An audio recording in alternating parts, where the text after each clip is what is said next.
Olá, ouvintes! Sejam muito bem-vindos ao PICE Aqui Você Pode. Eu sou a Bárbara e esse é o nosso quadro mais querido, o Cada Caso é um Caso. No episódio de hoje, nós vamos mergulhar no caso da Lúcia, uma cliente que se sente uma porta encostada, dividida entre a ambição e a busca por paz. A Lúcia carrega a tensão do peito apertado e do medo de decepcionar, vivendo uma vida de performance para agradar as pessoas, especialmente aos seus pais. Seu grande conflito se manifesta na encruzilhada da promoção do trabalho. Aceitar significa se perder. Recusar parece que vai jogar tudo fora. Nós acompanharemos como a terapia guia a Lúcia para além do sim ou do não, focando numa pergunta essencial: o que em mim pede respeito agora? Essa é a jornada de Lúcia para integrar as suas partes, a que precisa de paz e simplicidade e a que se empolga com visibilidade e ambição. Ela precisa encontrar um caminho para a autenticidade, reafirmando o amor pelas pessoas que importam para ela, sem precisar sumir de si mesma. Nós vamos, então, discutir e conversar como exercitar essa liberdade de escolha e a responsabilidade de ser quem se é, mesmo quando a verdade assusta e exige que a gente construa o nosso próprio caminho. E que caminho é esse? A coragem de existir consigo mesmo e não contra o mundo. E para essa jornada existencial humanista, nós temos um time de peso, a doutora Elisa e a doutora Maria, que são nossas psicólogas especialistas, o doutor Caio Viana, que é professor e supervisor de clínica, e a Sofia, que é acadêmica de psicologia. Sejam muito bem-vindos. Um prazer estar aqui, Clara. O caso de Lúcia é riquíssimo para entendermos a tendência atualizante em ação. É uma aula, de fenomenologia do aqui e agora, mostrando como o corpo fala antes da mente se organizar. E doutora Maria, o que você leu sobre a Lúcia nessa fala inicial dela? Ela traz a contradição de imediato, Então, meio alívio, meio travada. Esse é o estado de angústia, o preço da liberdade que ela ainda não conseguiu bancar. Então vamos começar pelo ponto central, a angústia, a liberdade e a responsabilidade. Pois é, Lúcia encontra-se na encruzilhada da escolha, a promoção. A angústia surge dessa consciência de que ela é livre. A terapeuta, então, a move para a responsabilidade, quando pergunta, por exemplo, o que em mim pede respeito agora, que é a verdadeira voz dela. Doutora, mas a angústia não a puxa para baixo? Ela diz que a ansiedade vem. Excelente pergunta, Sofia. Aqui entra o olhar de Rolomei. Essa angústia é uma angústia normal. É uma angústia que acompanha o crescimento e impulsiona para que realize tomadas de decisões de formas significativas para a sua vida. A ansiedade, quando eles dizem no diálogo, a ansiedade é que empurra para frente, não me puxa para baixo. É a angústia criativa, que sinaliza que está prestes a fazer uma escolha significativa para o seu projeto de vida. A ansiedade ela não é considerada uma inimiga, ela é um sinal de que estamos diante de algo importante, com uma escolha, uma mudança, uma verdade. Rolomei dizia que a ansiedade é o preço que pagamos pela liberdade. É uma experiência inevitável e significativa da condição humana. Para a May, nós temos a capacidade de escolher, mesmo em situações difíceis. O projeto dela se define com sentido e responsabilidade. O sentido dela é ser ela mesma, Até a provoca definir o pra que aceitar ou recusar. O pra que é o farol existencial para May. Isso é lindo, fenomenal. E o que dizer da culpa pelos pais? Não perca o amor deles? Isso é a culpa neurótica. O medo, de existir para si significa despertencimento. Então, o trabalho terapêutico sob a clínica maiena é fazer com que a cliente assuma a responsabilidade pela escolha de ser, mesmo correndo risco de se decepcionar. Então vamos para a parte mais técnica agora com o Dr. Caio. Dr. Caio, conta pra gente como que os fundamentos da Gestalt foram importantes para a Lúcia conseguir sair desse travamento. Na Gestalt, não falamos em correção de percepção, mas sim de auxiliar o cliente-paciente a entender, né, a ter a tomada de consciência do que acontece no momento presente, de forma global e integrada. Trata-se de uma consciência experiencial e vivida no aqui e agora, que abrange o corpo, as emoções, os pensamentos, as necessidades e o ambiente ao redor. É um processo contínuo que envolve a capacidade de auto-observação, né, e auto-reflexão.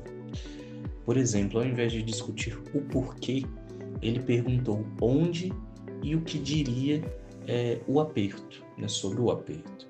O aperto virou um vazio, que é um espaço, ou seja, a figura do aperto que se apresenta ali, naquele momento em destaque, como na sua consciência, deu lugar ao fundo, né, o espaço para o novo, o contexto, o ambiente que se encontra ali é em segundo plano, né? E poderíamos falar aqui de várias questões gestálticas que percorre também essa sessão, né, como falamos agora há pouco da figura fundo, né, do ciclo de contato, da fronteira de contato, dos mecanismos de resistências de contato, né, que temos dentro. Mas acredito que em outro momento, em outro episódio, a gente possa falar um pouquinho mais e destrinchar cada um desses itens. E a técnica da cadeira vazia ou ensaio no momento em que ela fala com os pais. Isso permite que Lúcia experimente a congruência, a fala verdadeira, no setting seguro. A terapia usa as atitudes da ACP, aceitação incondicional e empatia, para que ela possa assumir sua voz. Percebi que a terapeuta valida muito o que Lúcia sente. Soa seu. Isso é a psicoterapia e relações humanas? Perfeitamente. A relação terapêutica ela é o ambiente facilitador, né? Então, o vínculo estabelecido permite que a Lúcia comece a ter relações humanas mais autênticas. Então, como quando ela estende essa autenticidade ao relacionamento amoroso. A T ajuda a pertencer a si mesma para depois se relacionar com o outro. É o caminho para a autorrealização. Isso, exato. E esse é o nosso próximo bloco. Então, já fechando, nós vamos ao nosso último ponto, a autorrealização e os contextos reais. Como que a Lúcia consegue integrar a paz e a ambição? O terapeuta não a deixa escolher, né, um ou outro, mas a convida a integrá-los. Se paz e ambição dessem as mãos hoje, qual pequeno gesto juntaria as duas? E a Lúcia ela precisa integrar essas polaridades. O processo terapêutico ele busca um gesto que una essas duas questões, em vez de forçá-la a escolher ou uma ou outra, né? Trazendo foco ali para o projeto de vida autêntico, que não é apenas aceitar ou recusar a promoção, né? No caso aqui em questão, mas sim de renegociar o contexto real de trabalho, de acordo com a autenticidade própria, né? A voz verdadeira, que exige perguntar sobre a liberdade e o formato como a Lúcia traz sobre menos viagens e outras questões. E o que ela define como tarefas para os próximos dias é um bom exemplo disso, certo? Sim, Sofia, isso mesmo. Caminhar no fim do dia, antes de responder mensagens e escrever 3 linhas do que foi verdadeiro no dia, são pequenos passos de autorrealização que resgatam esse sentido e a presença dela. E o fechamento, ele reforça a responsabilidade e o cuidado de si. Eu posso escolher e segurar minhas escolhas, né? Dói, mas é meu. E até a lembra de quem pode contar, ressaltando a importância do suporte autêntico. E o sucesso da sessão é resumido nessa última frase de Lúcia, né? Saio mais comigo do que entrei. O que Lúcia ela demonstra através dessa frase, né?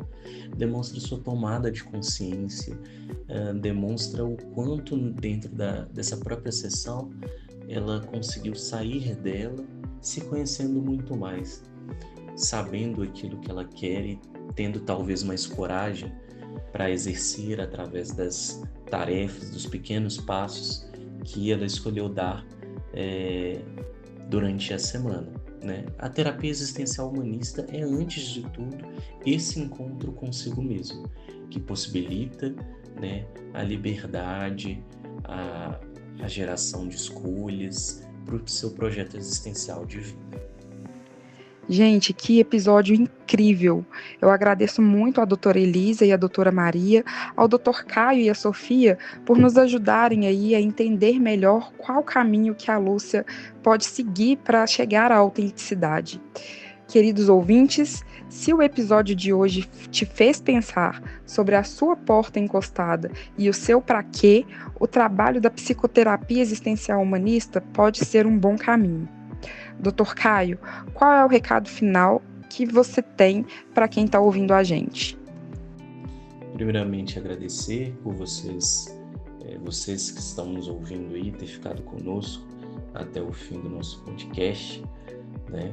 E lembrar a vocês que a sua ansiedade pode estar te empurrando para frente, né? Use-a como um farol e pergunte o que em mim pede respeito agora. O que essa ansiedade quer me dizer agora? Então, gente, esse foi mais um episódio do Cada Caso é um Caso. Se você gostou, compartilhe e nos siga nas redes sociais. Até a próxima com o PICE, aqui você pode.